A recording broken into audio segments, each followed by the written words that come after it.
Okay, so I know this is kind of a very early video, to say the least, and a very early review for most standards for me, considering that admittedly I haven't even kind of got to up to the point of feel like its completion, but I still kind of want to talk about the DLC of Animal Crossing New Horizons. You know, the hotel, the recent 3.0 hotel thing. As you can see, I'm gonna be super casual with this review, unlike most, because there's not much to really talk about, honestly. Um, and honestly, the reason why I'm doing this video super early is one, there's supposed to be a snowstorm coming in South Carolina this weekend at the time of recording and releasing, although I'll be releasing this tomorrow, aka the time you're seeing this. Um, but also, the fact of the matter is, there's not much I can say about the update. The good news is, thankfully, the update isn't terrible.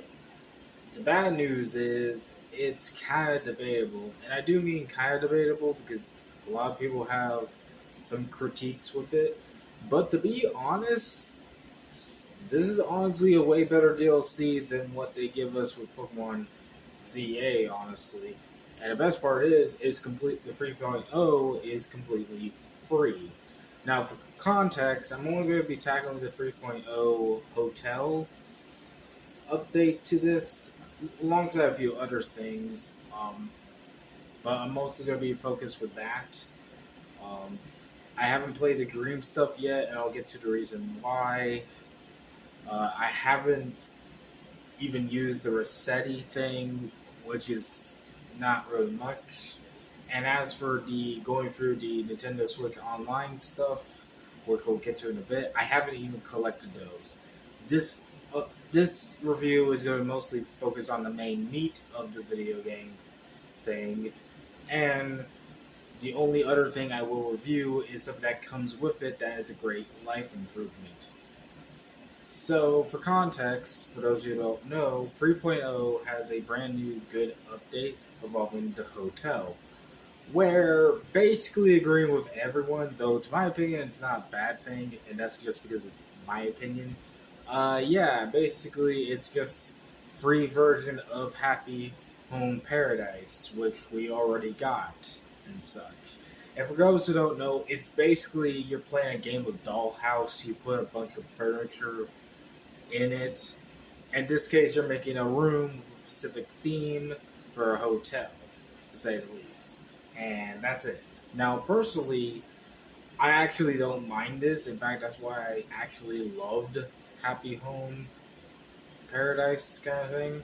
So it was already sold for me. Plus, also, the way they paced it was much more better than Happy Home's Paradise thing. Because on the flip side, if you're going through this normally, you'll have to do 2 rooms a day until you reach the 8, and then you can only do 1 room. However, every day you're at least able to do 1 room, which is in fact the VIP. Admittedly, it actually gives more fun to it, and as a bonus, you actually see more type of villagers on your island than usual, and it's cool to see how they really integrated it. The only downside is that the hotel guest, if you could say that, for one, you can't recruit them to your island, which I think that's fair. We already got recruitments through that of the campsite, so we don't really need it. But maybe people wanted it, which is again also justifiable. But second of all, more importantly, I feel like there might be a hiccup with the programming because since you have like 8 more villagers on your island, it can become a little bit crowded, and you can't find. Because for context, every time I play Animal Crossing, because as you guys may have saw from my recent 2025 year data from Nintendo, which took a while for release. Better than last year. At least they waited until after December, but still took a very long time for that. You notice I play a lot of Animal Crossing daily. Blah blah blah. I play Animal Crossing daily. Um, and honestly, to be perfectly fair, I always go to every one of my villagers because I always like to make sure they're happy and all that. I figure that's the best way you play the game. Plus, also it's always unique to catch them up. I mean, you don't want your villagers hating you or anything.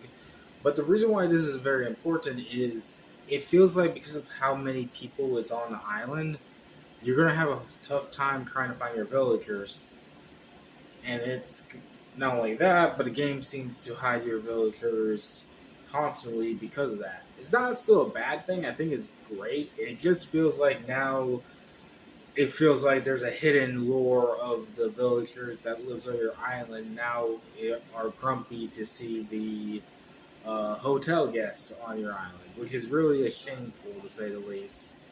Um, but hey, at least on the flip side, you get more animals on your island. I guess I don't know. Um, then of course there's the DIY orders. For context, in the hotel, you're requested also to make some DIYs. Just in case if you don't want to make a room that day, you can also make some DIYs.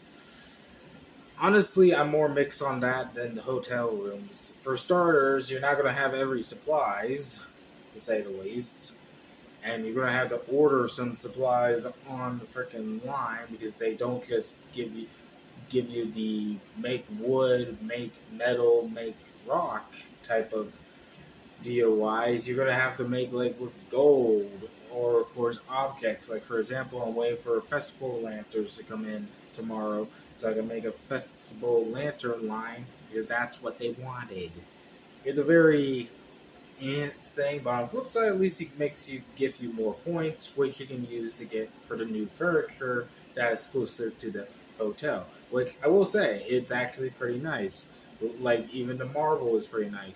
The only downside is I can't seem to figure out how to change the marble or some of the other objects. I think it's unable to be customizable. The only new objects that are customizable is the Lego stuff, which I'll get to in a bit. But for the most part, it is still pretty unique.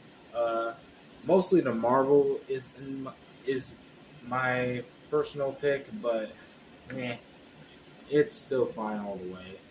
Um, but another improvement though they did do though to make it easier that came with this hotel update is they finally give you multi-craft, aka you don't actually have to be like Minecraft to get your thing well crafted. You can actually leave it into the storage, and when you go to craft table, you don't have to pull it out. You just put it in storage. It gives you much more room for your pocket, and you just craft it instantly without having to again do a few extra steps. That is pretty good. And of course, it's multi-craft, meaning you can make more than one item of the same item. Granted, this was done due to the update, but it's pretty solid to do, to say the least. So, in short, that's very nice. Still doesn't mean the DIY orders still don't suck. They do suck, but it's not that bad. And honestly, I think that's the best part about this update. Thank God it's not as bad as Pokemon ZA's DLC, honestly, because it's pretty crystal clear. I think they may have definitely taken notes to make sure this DLC didn't suck. Granted, it does feel too little too late, considering that barely anyone plays Animal Crossing. Let's be real here. I mean, I know I still play my Animal Crossing, but I haven't even got back into it until 2 years ago. And I'm not actually joking. I actually got back into it around um, the end of 2024. So trust me, I understand what these people are saying when there's, or I think it was middle. But anyways, I understand what people are saying when people dropped Animal Crossing, to say the least. And sure, I've been continually playing it until well recently, but I mean I'm still playing it. But Yeah, this is a game that's been kind of forgotten because, again, it was thanks to the COVID-19 virus that everyone was playing this game. It's freaking Animal Crossing. That means a bad game, but yeah. And some new collabs are fine. You're not able to unlock the Zelda nor Splatoon until further notice. AKA, you're gonna have to wait until you get the amiibos for that, which I'm gonna have to too because there is a voucher I want from that. The Lego collab is cool. I mean, yeah, it's not perfect, but hey, at least you get cool looking arcade machines. And there's a lot of other things too, but in short, it's fine. Like the DLC is comfortable. It's basically Animal Crossing DLC, what we expect. Again, I didn't get to the video game section nor the um, Dream Island sections, and that's only because for the video game sections, I can tell I haven't reached that point yet. And as for the dream sections, I don't have friends to play around with that island, and really, I don't want to make a second island. It's still cool that we get a cool feature of that because many people can goof off with that island, but it's not my cup of tea. I'm more focused as just it's basically just like a freaking OCD thing. I gotta make sure this island stays perfect. I don't know. That's probably the reason why I'm playing it. But all in all, and believe it or not, yeah, A plus. This is a pretty straightforward update. There's nothing wrong with it. There is a little hiccup, but honestly, it's not a bad hiccup. And I know I'm ranking it way high, but to be fair, the only two reasons why I'm ranking it high is one, it definitely was honest of you see what you get, and then some because you got a lot of good, quality of life updates. And two, it's not as bad as Pokemon ZA's DL suck my balls Z C and Z whatever fuck because really I cannot stress how much I have literally still dropped Pokemon ZA afterwards. Like, don't get it twisted, I love ZA, and I don't think that the DLC is that bad, but it definitely was. Ugh. And the worst part is, I still have to go through it because I haven't even played it. Because when I meant that I dropped the DLC after I actually beat the main story of Darkrai, I meant it. I haven't got all the Kyogre Groundon bullshit Deus Ex Machina thing. I'm more, and thank goodness I can go back to this game without any worries.